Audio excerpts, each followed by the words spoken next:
Saudara sekalian yang saya muliakan, Nabi Ayub ini adalah permisalan untuk kesabaran.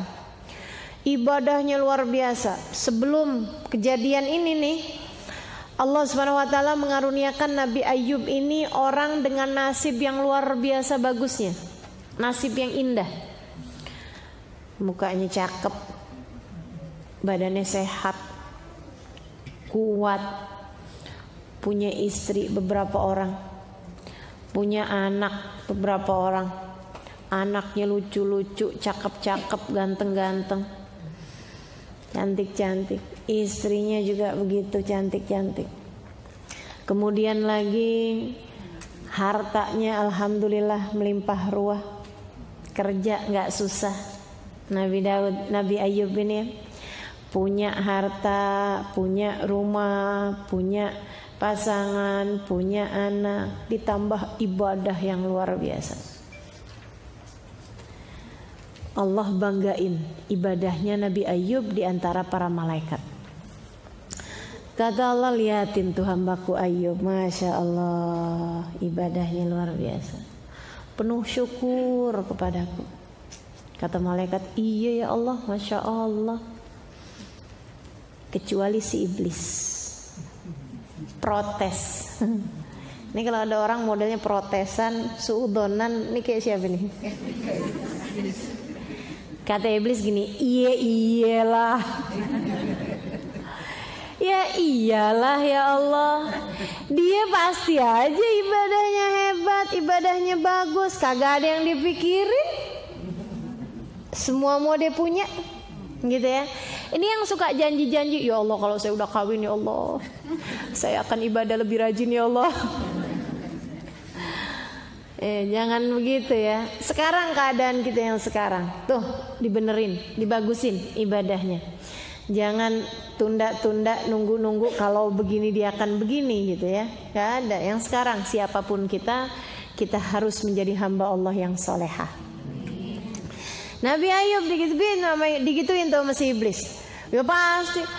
Lagian ya Allah, Engkau kagumi kesyukurannya. Ya iyalah, dia bersyukur, semuanya dia punya, semuanya dia ada.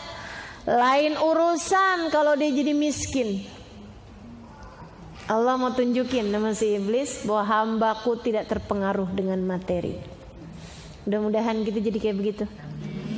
Orang-orang yang dalam keadaan miskin tahan, dalam keadaan kaya juga tahan. Karena ada orang yang gak tahanan. Ada yang gak tahan miskin, begitu miskin jadi jahat. Ini kan gitu ya. Ada juga yang gak tahan kaya, begitu kaya jadi jahat. Yang korupsi itu udah kaya atau masih miskin? Udah kaya, korupsi. Yang maling ayam kaya apa miskin? Miskin. Nah itu kan masalahnya bukan sama kaya sama miskin, tapi masalah ketahanan diri, masalah kesabaran terhadap kemiskinan. Maka teman-teman saudaraku sekalian, nggak ada alasan memperbolehkan kita untuk berbuat dosa dan berbuat maksiat. Semuanya masalahnya sama hati. Kalau hati kita benar, kita jadi hamba Allah yang solehah, selalu pasti jadi benar. Ya jangan bilang dia istri yang solehah. Iya iyalah, lakinya soleh. Kalau lakinya gak soleh lain lagi. Itu nih, ini ucapan mirip-mirip sama gitu.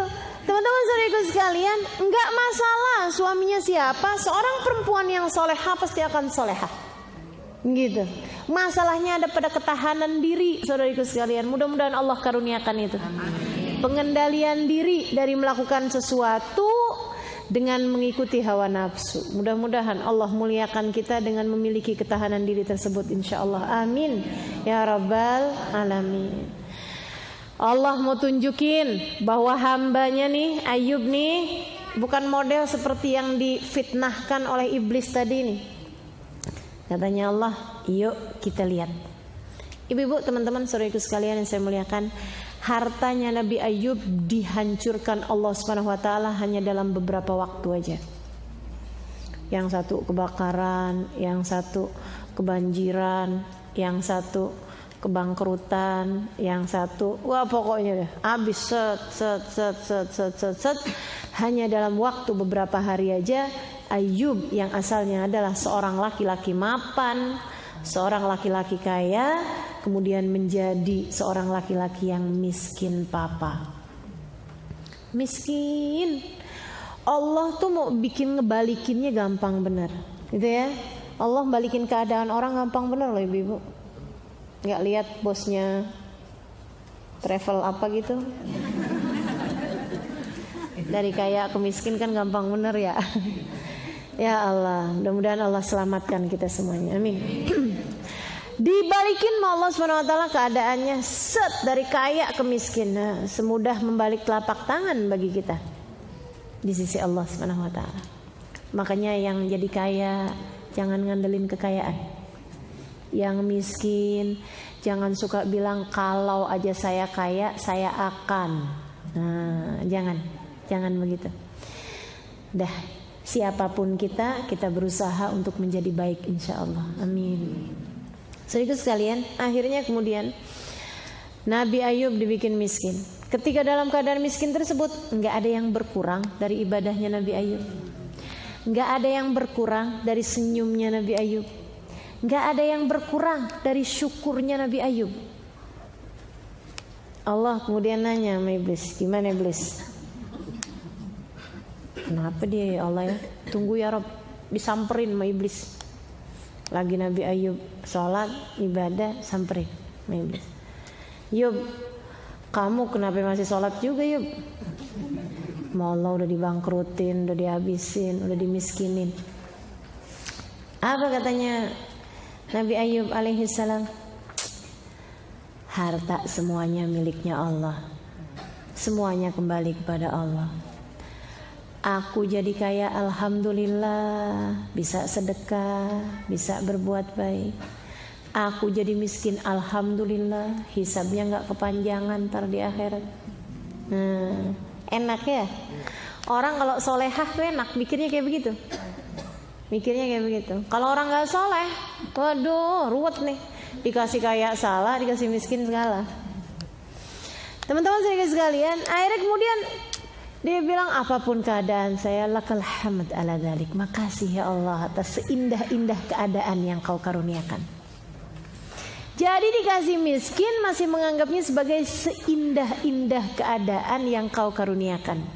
Nah, kita mau ngikutin nih Nabi Ayub nih ya.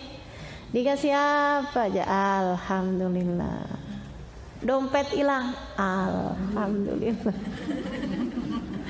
Terima kasih ya Allah atas seindah-indah keadaan. Yang ada repot saja bukan indah. Tunggu dulu. Mungkin Allah sedang akan membersihkanmu dari harta yang haram. Mungkin ada yang syubhat, ada yang haram, bikin petaka tuh kalau ada di dompet kita. Bisa jadi. Ya kan ya? Melihat sisi positif dalam segala keadaan, teman-teman sekalian. Mungkin habis itu nanti mau digantikan Allah dengan yang lebih baik rizkinya, yang lebih halal, yang lebih bagus, yang lebih indah. Maka di saat kita dapat keadaan yang gak mengenakan dari hilangnya harta yang kita punya, lakal hamd ala dzalik, ya Allah terima kasih atas indah-indah keadaan yang kau karuniakan kepadaku. Iblisnya putus asa. Ditanya sama Allah, gimana iblis? Masalahnya emang sama harta ya Allah. Seindah-indah harta itu kan anak. Gak enak ya si iblis nih ya.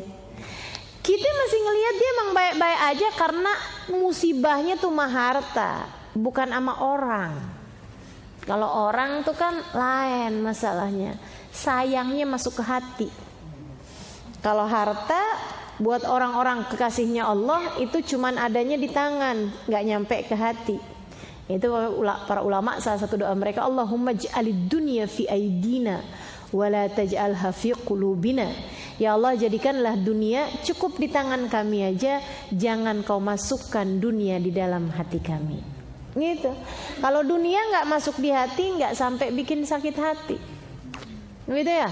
Sampai ada orang bangun toko lebih laku, dia kemudian pergi ke dukun.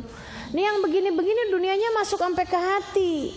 Tapi kalau dunianya nggak masuk sampai ke hati, nggak ada sakit hatinya, biasa-biasa aja. Kan gitu ya. Ada harta yang hilang, cuman yang di tangan aja kok, gitu, nggak jadi masalah.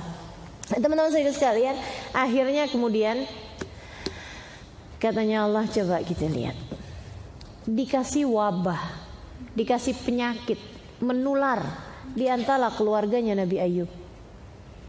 Anaknya mati semua. Berapa banyak? Lebih dari 10 orang mati, atu. Sisa berapa? 0.